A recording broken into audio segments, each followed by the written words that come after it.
فجر کی قضا ظہر سے پہلے پڑھیں یا بعد میں؟ اگر فجر کی نماز قضا ہو جائے تو کیا ظہر کی نماز سے پہلے فجر کی قضا پڑھیں یا ظہر کی نماز کے بعد قضا پڑھیں؟ محمد مرسلین انڈیا سے، پہلے پڑھیں۔ ایک تو فجر قضا کر دی، یہ گناہ، اوپر سے اتنی تاخیر کر رہے ہیں تو گناہ در گناہ ہوگا۔ حدیث میں آتا ہے من نام عن صلاۃ او نسیھا فلیصلیھا اذا ذکرھا فإن ذلک وقتھا۔ صحیح حدیث ہے، آپ صلی اللہ علیہ وسلم نے فرمایا کسی کی آنکھ نہ کھلے نماز میں یا بھول جائے تو جیسے ہی یاد آئے یا جیسے ہی جاگ آئے فوراً نماز پڑھے وہ، اور یہی پھر اس کا وقت ہوگا۔ تو اس میں تاخیر کرنا ٹھیک عمل نہیں ہے، تو ظہر تک بھی ڈیلے نہ کریں اس کو، یہ بھی غلط ہے۔ قضا نمازیں کس طرح پڑھیں؟ قضا نمازیں کس طرح پڑھنی چاہیے؟ کیا ان کی پانچوں نمازیں اکٹھے ایک وقت میں پڑھ سکتے ہیں؟ وحید اللہ خان کوہاٹ سے، جی ہاں، ایک وقت میں، ایک دن میں آپ پڑھ سکتے ہیں، ایک ٹائم پہ بھی پڑھ سکتے ہیں۔ 5 نہیں بلکہ وطر کی قضا بھی واجب ہے، تو وطر ملا کے 6 ہو جائیں گی، تو وہ قضا اکٹھی بھی پڑھ سکتے ہیں۔ اور نیت یہ کرنی ہے کہ میرے ذمے، جیسے فجر آپ پڑھ رہے ہیں تو نیت یہ کریں میرے ذمے فجر کی جتنی نمازیں لازم ہیں ان میں سے میں سب سے پہلی نماز پڑھ رہا ہوں۔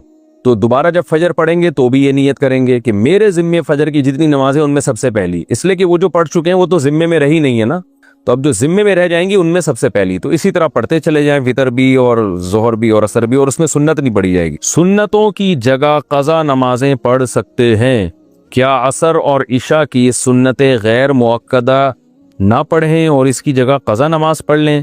کس طرح نفل بھی نہ پڑھیں تو کیا یہ صحیح ہے؟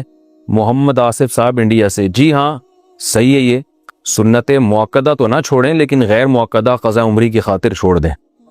مفتی صاحب میں ملیشیا جا رہا ہوں تو آپ نے نماز پڑھنے کے لیے ایک ایپ بتائی تھی، وہ دوبارہ بتا دیں۔ حلال ٹرپ کے نام سے ایک اپلیکیشن آتی ہے، میں نے اس کا بتایا تھا تو لوگوں نے کہا لو بھائی مفتی صاحب بھی پبلسٹی کر رہے ہیں، حلال ٹرپ والوں کا میرے سے کوئی رابطہ نہیں ہے بھائی، کیونکہ نمازوں کے جہازوں میں بڑا مسئلہ ہوتا ہے، نمازوں کا ٹائم نہیں پتہ چل رہا ہوتا۔ سعودیہ کی ایئر لائن میں تو نمازوں کے ٹائم آ رہے ہوتے ہیں، آپ جہاں بھی ہوگے، لیکن ہر ایئر لائن میں نہیں ہوتا۔ تو جب بھی آپ نے جہازوں میں سفر کرنا ہے تو حلال ٹرپ کے نام سے ایک اپلیکیشن آتی ہے، اس میں آپ نے کیا کرنا ہے، جو بورڈنگ کی لوکیشن ہے، آپ کا جہاز کتنے بجے کہاں سے اڑے گا اور کہاں اترے گا، وہ ڈیٹ اور اس ایئرپورٹ کا نام لکھ کے اس میں ایڈ کریں گے، اور پھر کیلکولیشن میتھڈ، میں تو نارتھ امریکہ کی ایک یونیورسٹی ہے اس کی کیلکولیشن میتھڈ کو فالو کرتا ہوں، کیونکہ مفتی رشید احمد صاحب کی تحقیق کے مطابق وہ نارتھ امریکہ کی تحقیق بھی وہی ہے، جو مفتی رشید احمد صاحب بھی فلکیات کے ماہر تھے، لیکن بہرحال آپ ام القریٰ یا کوئی بھی اس میں یا جو اس پہ ہوا ہے اسی کو سیٹ کر لیں۔ تو اہم چیز کیا ہے کہ لوکیشن، یعنی کہاں سے جہاز نے اڑنا ہے، کتنے بجے اڑنا ہے، وہ ڈال دیں اس میں، اور بٹن دبائیں گے تو وہ پورا کہ آپ کی جو یہاں کی لوکل ٹائم ہے نا اس کے حساب سے، یہ گھڑی یہ والی بھی ایک رکھا کریں جہازوں میں، کیونکہ موبائل جو ہے نا وہ ٹائم چینج کرتا رہتا ہے لوکیشن کے اعتبار سے، یہ جو مینول گھڑی ہے یہ نہیں کرتی ٹائم چینج، تو اس گھڑی کے حساب سے وہ آپ کو بتا دے گا کہ فجر کتنے بجے، ظہر کتنے بجے، عصر کتنے بجے، اور وہ بھی بتا دے گا ڈائریکشن آف قبلہ، تو اس سے نماز پڑھنے میں بہت آسانی ہوتی ہے۔ جہاز میں حتی الامکان کوشش کیا کریں ایئرپورٹ پہ نماز پڑھے، جہاز میں نہ پڑھیں، سب سے پہلی کوشش تو یہ ہو۔ جہاز میں جب پڑھیں جب ایئرپورٹ پہ نماز کا ٹائم داخل ہی نہیں ہوا، یا داخل ہوا ہے لیکن وہ پڑھنے نہیں دے رہے، فوراً کہہ رہے جہاز میں بیٹھو، اور پھر جہاز میں 2 نمازیں اکٹھی پڑھ لیا کریں۔ اکٹھی کیسے؟ جب ایپلیکیشن ڈاؤن لوڈ کریں گے آپ کو پتا چل جائے گا کہ ظہر کا ٹائم اتنے بجے ختم ہو رہا ہے، عصر کا ٹائم اتنے بجے شروع ہو رہا ہے، جیسے 3:30 بجے ظہر کا ٹائم ختم ہو رہا ہے اور عصر 3:30 بجے۔ اچھا، عصر کا ٹائم بھی جو فقہ شافی کے مطابق ہے وہ والا ٹائم رکھا کرے، اس میں آسانی ہے، کیونکہ وہ صرف شافی فقہ نہیں ہے، فقہ حنفی بھی ہے، وہ احناف میں دونوں ٹائم پہ نماز جائز ہے، اس ٹائم پہ بھی جائز ہے جس میں سعودی عرب میں ہوتی ہے جو اول وقت میں ہوتی ہے، اور اس ٹائم پہ بھی جائز ہے جو ہمارے انڈیا پاکستان میں بنگلہ دیش میں ٹائم ہے۔ افضل ٹائم ہمارے نزدیک یہ ہے، یہ افضل وقت ہے، لیکن اس ٹائم پہ بھی عصر ہو جاتی ہے۔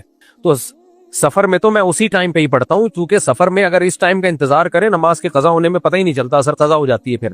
تو اب آپ نے جو شافعی ٹائم سیٹ کر لیا اس میں کہ عصر شافعی، ایپ میں پوچھتا ہے حنفی، شافی، یہ سب پوچھ رہا ہوتا ہے آپ سے، تو آپ نے شافعی ٹائم سیٹ کر لیا عصر کا۔ تو اب آپ نے کیا کیا، فار ایگزامپل 3:30 بجے عصر کی نماز کا ٹائم شروع ہو رہا ہے، تو آپ نے کیا کیا، جہاز میں وضو کرنا بڑا مشکل کام ہوتا ہے، کوشش کریں ایئرپورٹ سے وضو بچا کے رکھیں، لیکن اگر وضو نہیں بچا، اسٹیمنا اتنا نہیں ہے، تو پھر آپ جب جہاز کے واش روم میں گئے تو آپ نے کیا کرنا ہے، وضو کریں، پانی کم بہائیں، اور ایک پلاسٹک کے گلاس سے پاؤں واش کر لیں۔ آپ پلاسٹک کی گلاس لیا، اس میں پانی بھر کے، جو بیسن ہوتا ہے نا، جو کموڈ ہوتا ہے، اس میں جا کے پاؤں دھوئے، پانی کم سے کم استعمال کریں۔ اس کے بعد بھی نیچے جو گیلی جگہ رہ گئی ہے تو ٹیشو سے وہ جگہ خود بیٹھ کے صاف کریں. میں یہ کرتا ہوں ہمیشہ جہاز میں. جب کہ میں وضو کرتا ہوں تو نیچے کی جگہ کو میں خود کلین کرتا ہوں. وجہ اس کی یہ ہے کہ اگر آپ وضو کر کے کیچڑ بنا دیں گے نا, بہت برا اثر پڑتا ہے کہ یار یہ نمازی لوگ گندگی پھیلاتے ہیں. کیونکہ میں نے دیکھا ہے بعض 10 15 نمازی ہیں, وہ سب وضو کر کے آ رہے ہیں, پورا کیچڑ کر دیا انہوں نے, اتنی گندگی کر دی. یہ بری بات ہے. آپ جب جائیں نیچے پانی گرا ہے اس کو اچھی طریقے سے ٹیشو سے صاف کریں اور اس کو ڈسٹ بن میں ڈال دیں ٹیشو کو, پھر اپنے ہاتھ آپ اچھی طرح دھو لیں. آپ کے بعد کوئی بھی انگریز جائے نا تو وہ یہ نہ تبصرہ کرے کہ یار یہ نمازی آتے ہیں ہمارا واش روم گندا کر کے چلے جاتے ہیں. یورپ امریکہ میں کسی بھی واش روم میں, کیونکہ وہاں پانی نہیں ہوتا, تو وہ کہتے ہیں ہماری تشریف گندی رہے لیکن جگہ گندی نہ ہو. جو نیچے جو ہے نا وہ واش روم گندا نہ ہو, تشریف پہ کمپرومائز کر لیا انہوں نے. ہم لوگ ہمارے پاکستانی تشریفوں کو رگڑتے رہتے ہیں گھنٹہ بیٹھ کے, لیکن واش روم کو کیچڑ بنا کے جاتے ہیں. تو بھائی اسلام میں سب چیزیں صاف رکھنی ہے. ٹھیک ہے, تو میری عادت ہے یورپ امریکہ ان ملکوں میں جب میں واش روم میں پانی یوز کرتا ہوں تو جو پانی کی چھینٹیں باہر پڑی ہیں, کیونکہ ان کے یہاں تو نہیں ہوتا نا, صاف ہوتا ہے, تو میں اس